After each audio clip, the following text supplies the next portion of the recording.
Okay, friends, so we're going to do a reaction video. This one is going to be Live4Love live in Sydney, Australia, and I'm going to do this one for Michael Singh.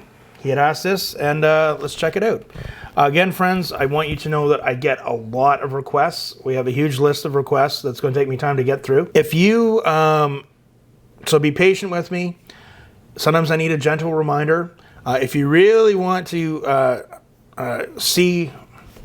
make a request and see it quicker, join me on Patreon. But anyway, this is from the Diamonds and Pearls Tour in Sydney, Australia, 1992. We're going to check this out. And again, Michael Singh, this is for you, my man. I appreciate you, and thank you for your support of the channel and your views and your comments. I really appreciate it. Here we go.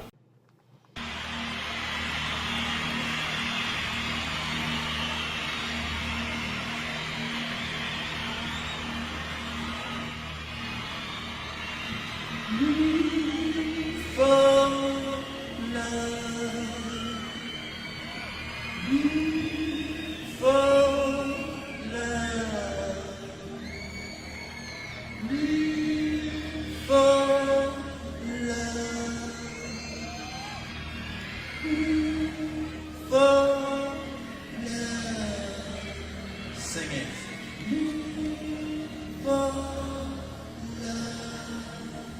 Sing it.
So again, you know, I'm trying to be conscious of how much I'm stopping the song, but what really is kind of hitting me here is he has a really unique, what makes him kind of unique too is he's got that heavy guitar tone, and great guitar tone, by the way. He's using a different colored cloud guitar. Someone had mentioned that in the comments I read today, that he had different colored cloud guitars. I'd only seen like a purple and a white one, and this is a different color. But he almost, he has like a heavier guitar sound, but there's like the soul and a little bit of funk in the sound. It's kind of neat the way he's melding, molding, melting, whatever, combining all of these together. Like, it's really cool. Okay, cool so far. I'm digging it. Great band too.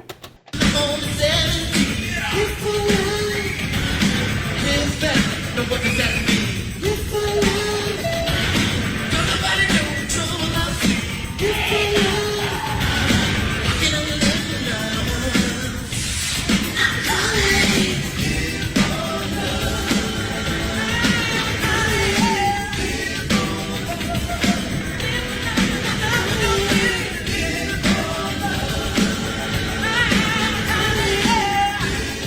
another guitar player there. So this is 1992. There's another guitar player on stage playing.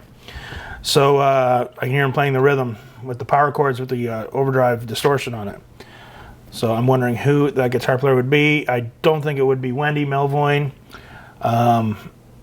You guys are awesome at this, and I'm so sorry. I'm just not the best with names. Been hit in the head too many times. You know what I'm saying?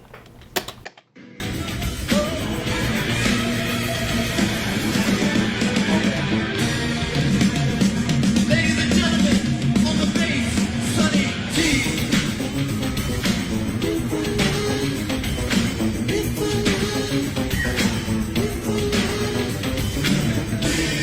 So Sonny T, this was the man that mentored Prince when he was young, you guys were telling me.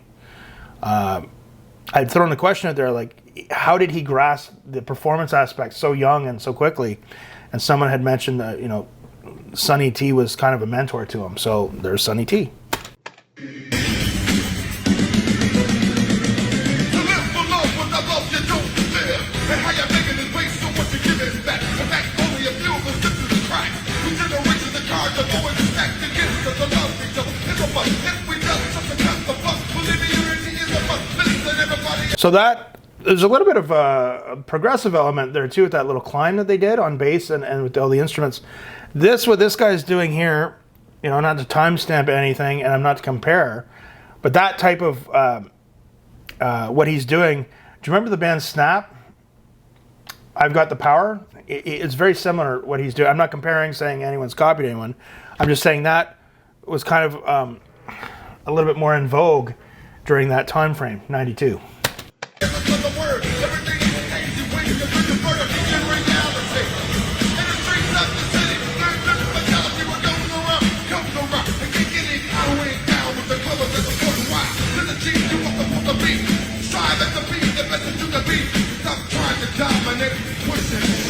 What up, hello?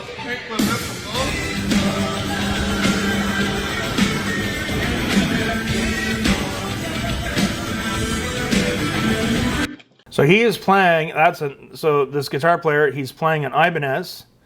It looks like an Ibanez 540, also known as a Sabre guitar. Made probably one of the more famous guitar players who used it. His name was a fellow by the name of Alex Skolnick. He was a lead guitar player for Testament. Personally, he is my favorite guitar player. I'm going to do a video about him sometime. But that was the model that he used back in that time frame. And I always wanted one. And then years later, I got one. And I was kind of like, meh. It's kind of weird.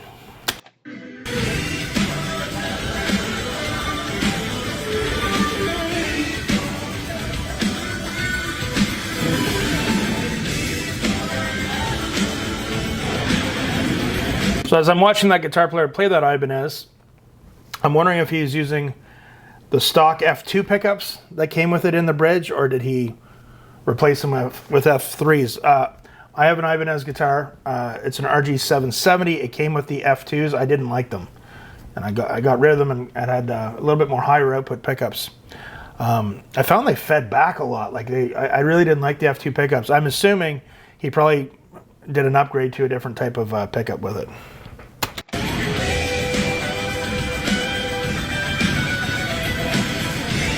Good guitar player though. He's got a great tone.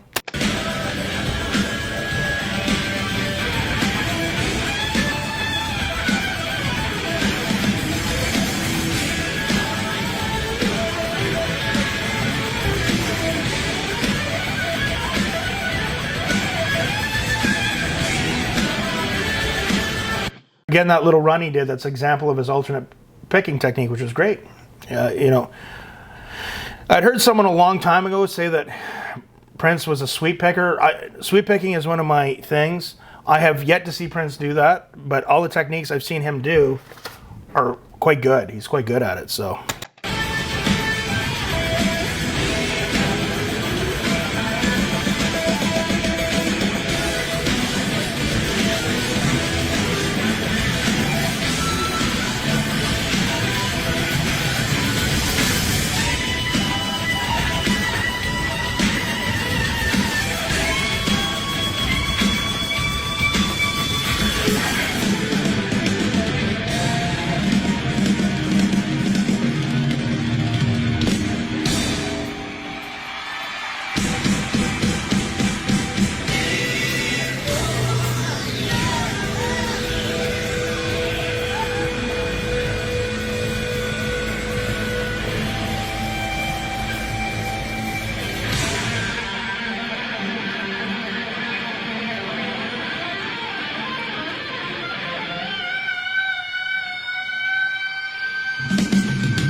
So I really enjoyed that. I really liked that he had another guitar player. The guy didn't do too much lead playing, but he had someone else to play off of. I thought that was really cool. They both had great guitar tones. Whoever was playing guitar, it was definitely an Ibanez Sabre guitar. It'd be interesting to know what the pickups were and what his rig was for that. I'd like to look into that. I really liked the song. It was really his chops were there, especially at the end. He had some really cool legato chops as well. He had a little bit of alternate picking, which was great to see. Just overall, man, he's the man, right? It definitely had a bit of a timestamp feel to it with that other guy coming out and doing those types of, I don't even know what you would call it. That 92, so, you got to remember, even kind of the way some of the people in the band were dressed and everything, like MC Hammer would have been really popular at that time. Sadly, I remember 1992 very well, but it's still, it just rocked. Like, I mean, some of the people, like bands that would have been prominent on the radio, I mentioned Snap, where they did that type of almost rap lyric delivery that fellow did. They didn't have guitar playing like that. And I'm pretty sure that their live performance wasn't like what Prince was doing. So there's a little bit of a timestamp there watching that. But I really liked it. Now, if we get to the lyrics, Live4Love.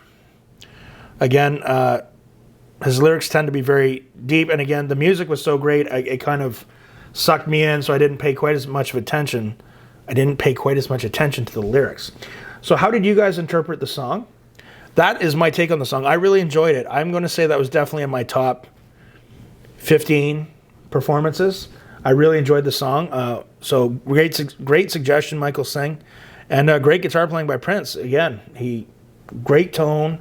He was using a cloud guitar, and he had great chops. And it was good. I really enjoyed it. So remember, guys, keep the comments and suggestions coming.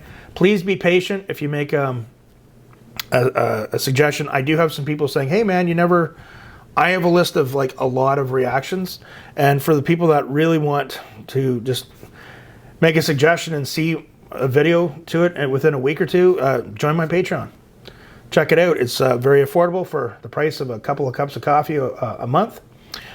And check it out. So remember, practice hard, but practice smart. We'll see you soon.